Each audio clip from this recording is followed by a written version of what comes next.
See, she's kind of moving. Oh, she decided to move. Because I gave her some milk soaked bread. And she also thought that she'd take a little break. See, they look different than yesterday. Some have darker faces. Some don't. They're so adorable. It's the same. But yes, you can see that their hair follicles on their faces are starting to come along too. Though, like I said, their colors will change. That's not going to be the same color.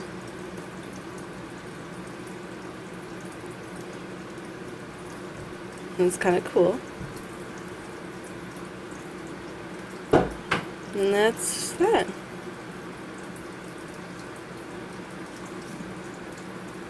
That one's pretty in the middle. Toodles, everyone.